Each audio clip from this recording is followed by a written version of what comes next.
मैं एक गरीब लड़का था। 12वीं पास करने के बाद मैंने नौकरी की तलाश शुरू कर दी, क्योंकि पढ़ने के लिए मेरे पास पैसे नहीं थे। लेकिन मुझे नौकरी ना मिलने की सबसे बड़ी वजह थी कि मेरा अंदाज अलग था। मैं तीसरी जींस का तो बिल्कुल भी नहीं था। मैं एक पूरा लड़का था, लेकिन ना जाने क्यों मेरी आवाज़ भी कुछ लड़कियों जैसी थी और मेरे हाथ और पाँव भी लड़कियों जैसे थे। मेरे हाथ और पाँव की बनावट को देखकर मेरे रिश्तेदार मुझे लैला के नाम से पुकारते थे। कई लोगों को तो शक था कि मैं तीसरे जींस का हूँ। यहाँ तक कि मेरे घर वालों को भी काफ़ी साल तक यही लगता रहा। लेकिन मैं एक पूरा लड़का था। बस ना जाने क्यों मेरे हाथों की बनावट ऐसी थी, थोड़ा बहुत आवाज़ भी लड़की जैसी थी।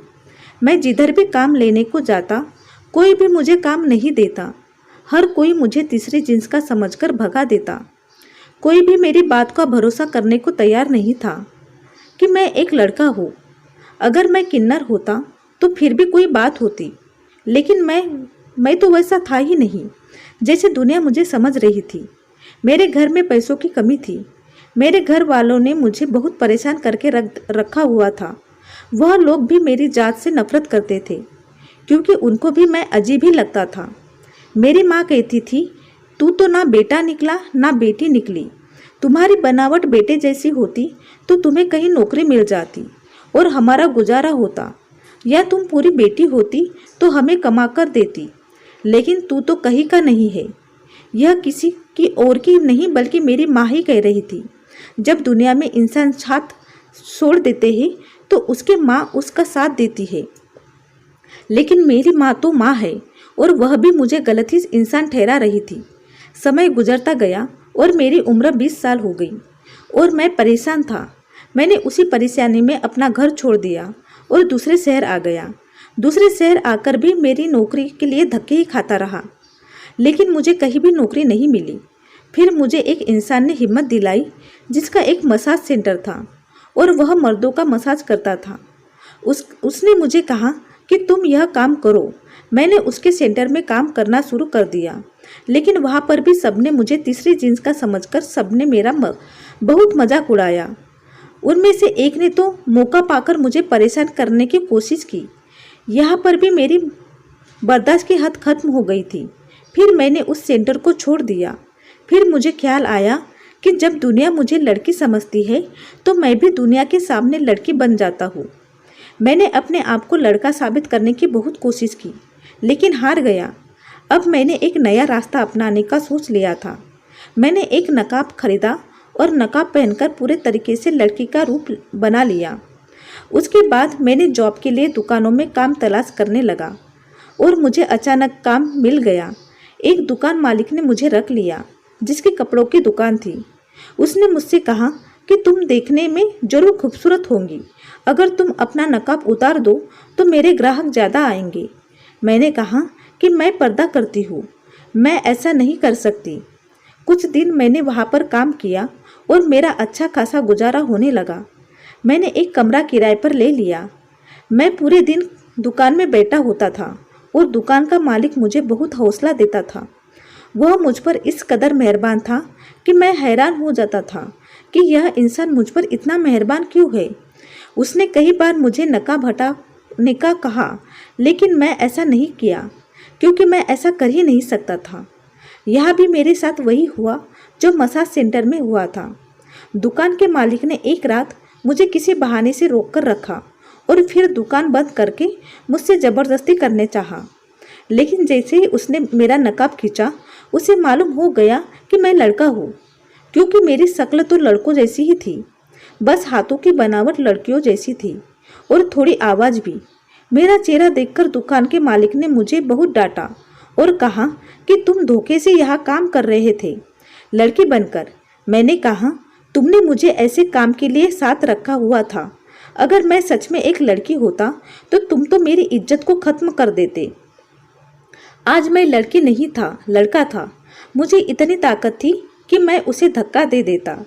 मैं अपने आप को बचाने में कामयाब हो गया और जब उसने मेरा नकाब खींचा तो उसने मेरी सच्चाई का पता चल गया। अगर मेरी जगह कोई लड़की होती तो वह अपने आप को बचा नहीं सकती थी, क्योंकि वह इंसान बहुत ही ताकतवर था। लेकिन मैं भी एक मर्द था और मेरे अंदर भी ताकत थी। मैंने खुद को बचा लिया। मैं वहाँ से भाग निकला। मुझे बहुत अफसोस हो रहा था कि यह दुनिया कैसी है, ना लड़की को छेड़ता है ना लड़की को। जब मैं लड़की बनकर दुनिया के सामने जाता हूँ तो कहते ही कि मुझे धोखा दिया तुमने, तुम लड़की हो। और जब मैं लड़का बनकर सामने आता हूँ तो मुझे किन्नर समझकर अलग नज़र से देखते हैं। मैं एक बार फिर से बेरोजगार हो गया था, लेकिन मैंने हिम्मत नहीं हारी थी। इसी तरह नकाब पहनकर अपने आवाज़ को लड़की की आवाज़ बनाकर मैं दूसरी नौकरी करने लगा। यह भी एक दुकान था और वहाँ की मालकिन एक औरत थी, तो मुझे ज़रा तसल्ली थी। उस औरत ने मुझे नकाब हटाने को भी नहीं कहा। उस औरत का छोटा सा बेटा था और मैं उसका बहुत ख्याल रखता था और उसके कस्टमर को डील करता था। एक दिन वह औरत बहुत परेशान थी। मैंने परेशानी की वजह पूछी तो उसने कहा कि मेरे सर में बहुत दर्द है और मेरा अंग अंग दुख रहा है। मैंने उससे कहा कि मैं आपका सर दबा देती हूँ।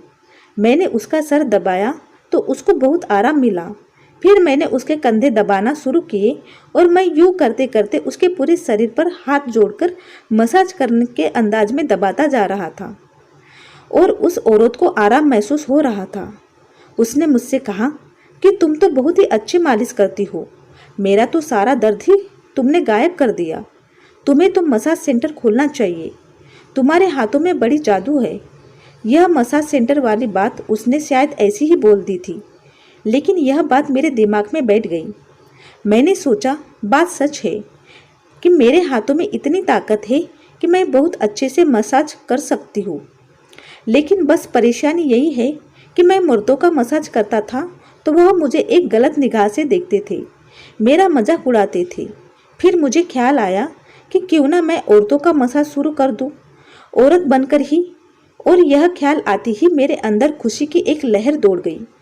अगले दिन आकर मैंने अपने मालकिन से कहा कि मुझे थोड़ा पैसा चाहिए, मैं जल्दी आपका पैसा वापस कर दूंगी।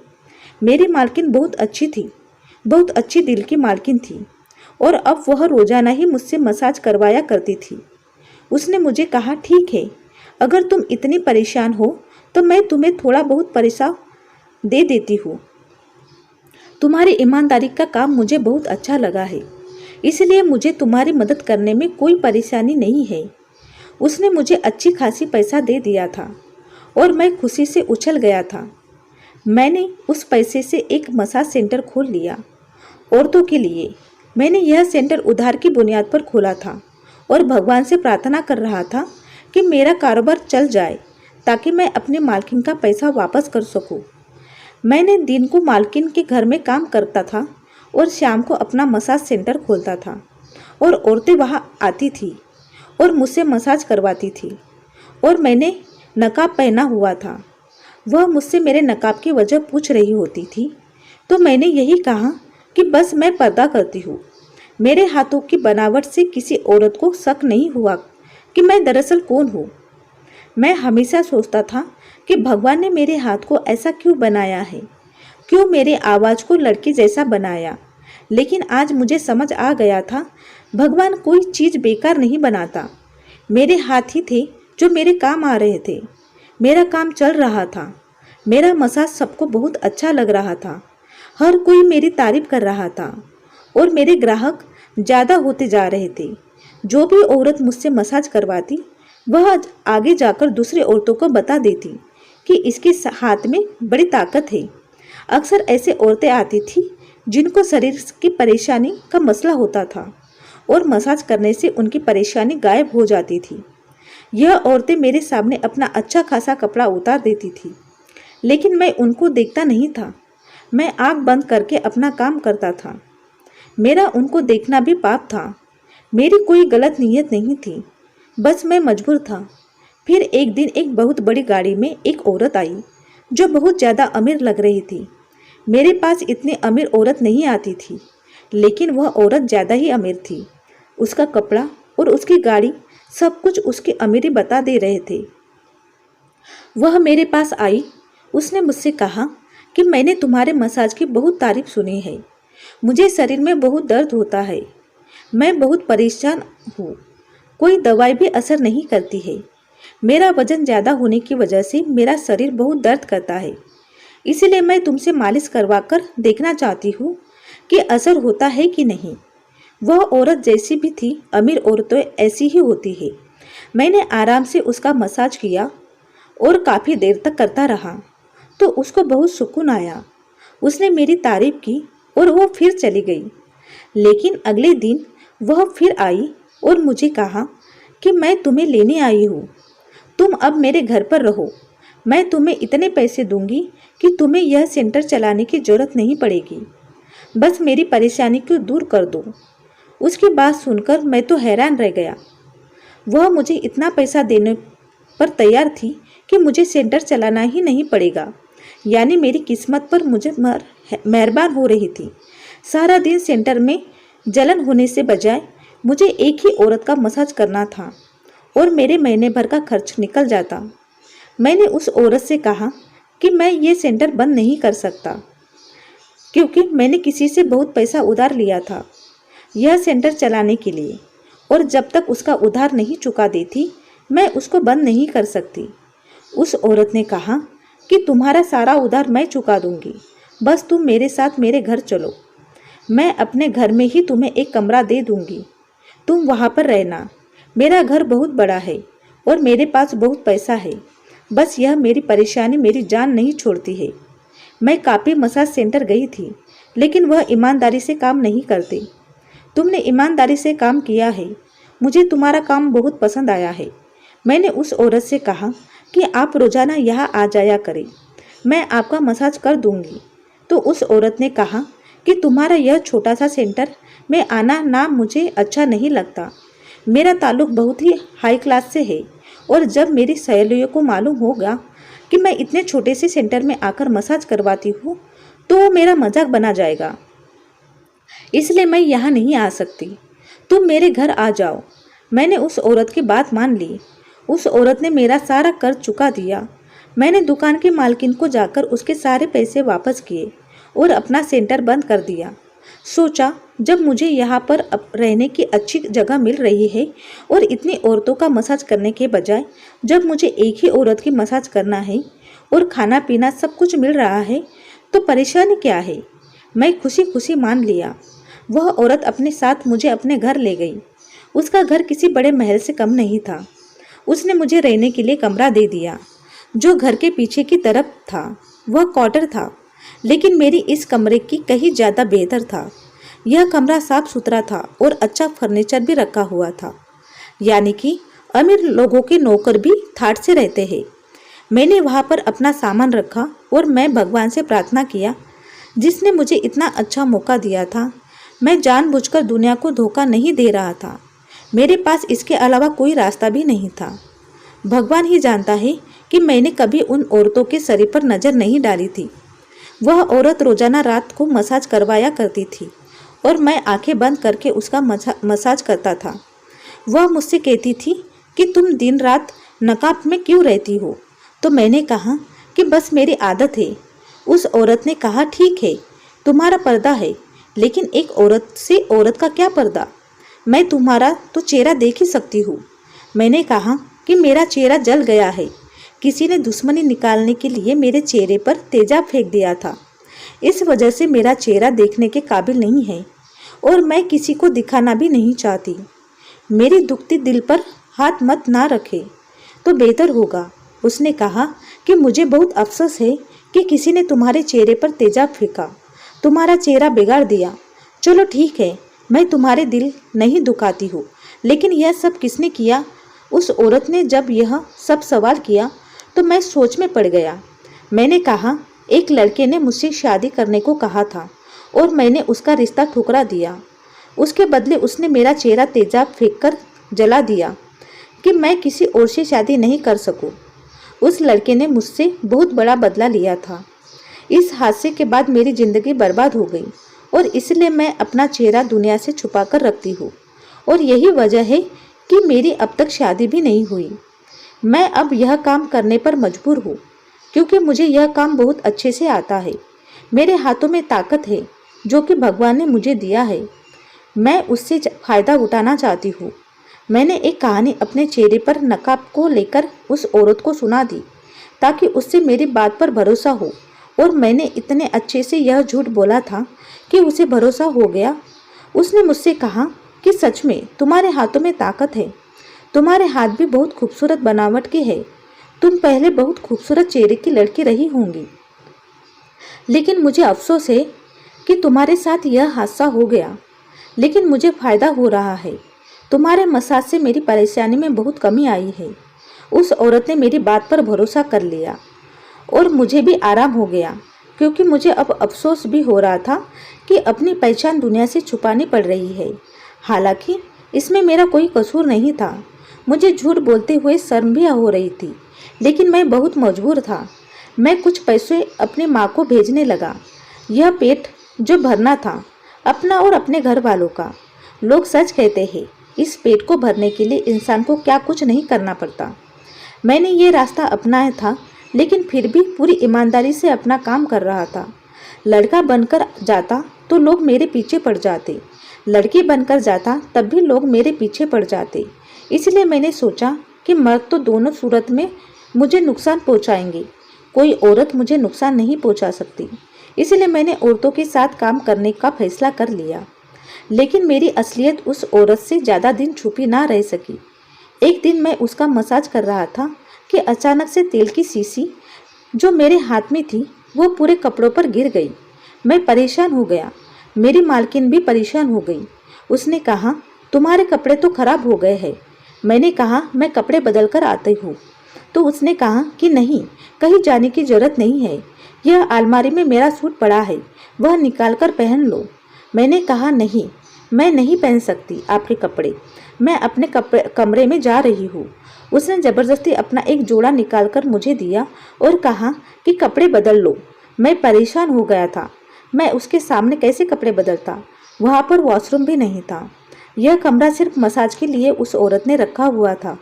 मैंने बाहर जाने को कहा तो उसने कहा कि अगर मैंने उसके सामने कपड़े नहीं बदले तो आज उसकी नौकरी निकाल दूंगी। उसकी बात सुनकर मैं परेशान हो गया, क्योंकि उसकी नौकरी मुझे बहुत फ़ायदा हो रहा था। मैं मुफ्त में खा पी रहा था, मुझे घर भी मुफ्त में मिला था। मुझे इतने पैसे मिल रहे थे कि मैं अपने घर वालों को भी भेज दिया करता था। मुझे ज़्यादा मेहनत नहीं करनी पड़ती थी, मुझे घर से बाहर नहीं निकालना पड़ता था, मुझे जमाने की बातों का डर नहीं था। मुझे यहाँ पर हर चीज़ का आराम था और मैं उन आराम को भी कभी नहीं छोड़ना चाहती थी। लेकिन उस औरत की जिद थी कि मैं उसके सामने कपड़े बदलूं। मैंने उससे कहा कि आपके सामने कपड़े नहीं बदल सकती। आप अच्छी तरह से जानती है कि मैं अपना चेहरा भी छुपा कर रखती हूँ, तो मैं अपना शरीर आपके सामने कैसे खोल सकती हूँ। मेरी बात सुनकर उस औरत के चेहरे पर एक मुस्कुराहट बिखर गई। उसने कहा कि मुझे तुम्हारी असलियत का मालूम हो गई है। मुझे पता चल गया है कि तुम लड़की नहीं हो, लड़का हो। इसलिए मैं तुमसे यह कह रही थी कि तुम खुद अपने मुंह से कह दो। उस औरत की बात सुनकर मैं हैरान हो गया, यानी कि वह पहचान गई थी, इतने चालाक थी। वरना आज तक मैंने इतनी सफाई से काम किया था कि किसी को भी शक नहीं हुआ था कि मैं कौन हूँ। लेकिन उस औरत को शक हो गया, बल्कि उसे यकीन था। उसकी बात सुनकर मैंने रोना शुरू कर दिया।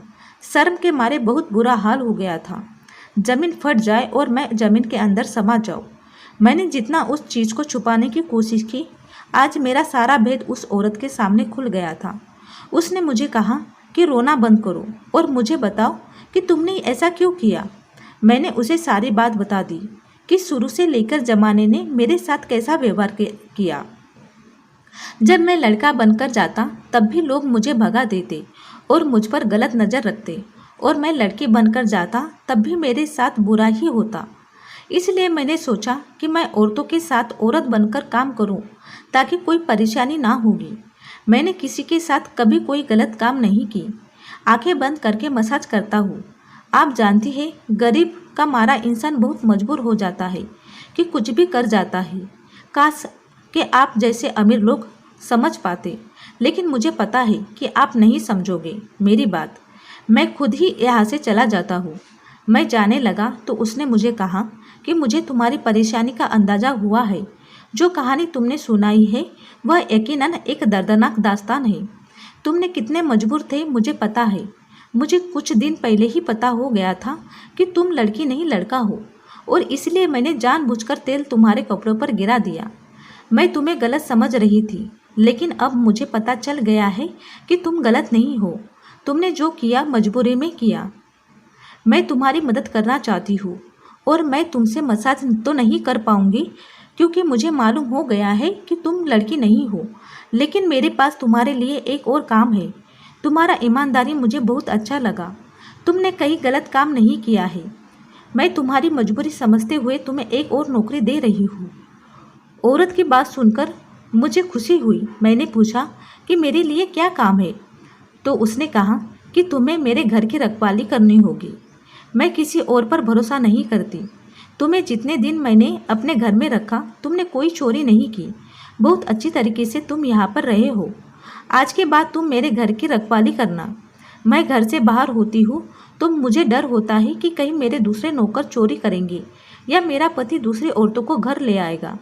मेरे जाने के बाद मेरे घर में क्या होता है, मेरा पति और मेरे बच्चे क्या करते हैं, वह सब तुमको मुझे बताना है।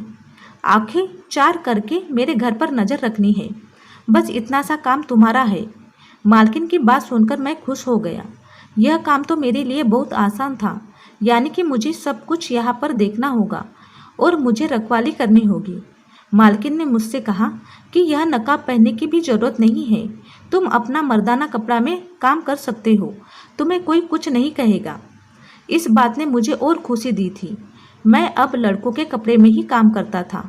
मैं देखने में भले ही लड़की जैसा था, लेकिन मेरे अंदर ताकत लड़कों वाली ही थी। मैं किसी भी चोर या डाकू का मुकाबला कर सकता था। इसलिए मेरा कारोबार एक बार फिर से चल पड़ा। मैंने पूरी ईमानदारी से काम किया।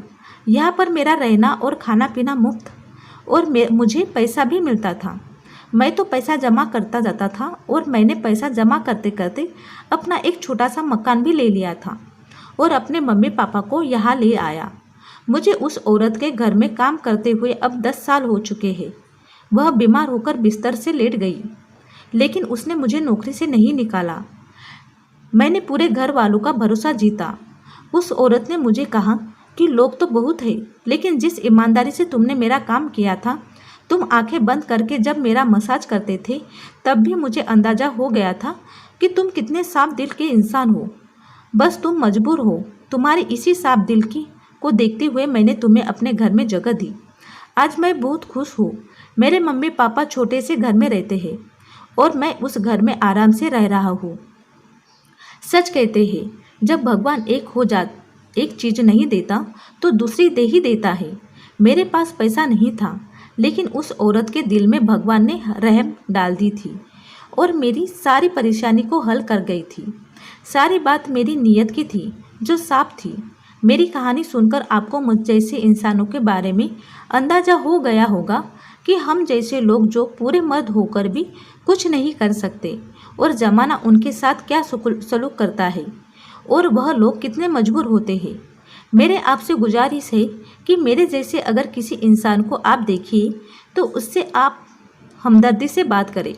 अगर एक इंसान पूरी तरह से किन्नर होता है तो फिर भी उसे ज़माने में जगह मिल जाती है, और वह वही काम करता है जो किन्नर करते हैं। लेकिन अगर एक इंसान पूरे मर्द हो, लेकिन उसके हाथ पैर की बनावट, उसकी आवाज़ औरतों जैसी लगती हो, तो उसे ज़माने में बहुत मुश्किल का सामना करना पड़ता है। बिल्कुल ऐसे ही जैसे एक पागल के लिए एक जगह है जिसे पागल खाना कहते हैं, और वह वही पर रहता है, पर किसी को कोई ऐतराज़ नहीं होता। लेकिन एक आधा पागल के लिए कोई जगह नहीं होती उसके घर के सिवा। आधा पागल इंसान ना तो पागल खाने में रहता है, ना अपने घर में सुकून से रह सकता है। हम जैसे लोगों की यही परेशानी है। तो फ्रेंड्स, आपकी ये स्टोरी के बारे में क्या राय है तो मुझे कमेंट बॉक्स में ज़रूर बताइए, और आपको ये स्टोरी अच्छी लगी तो प्लीज़ एक लाइक ज़रूर करिए, और चैनल पे नए हो तो सब्सक्राइब करना ना भूलें। धन्यवाद दोस्तों।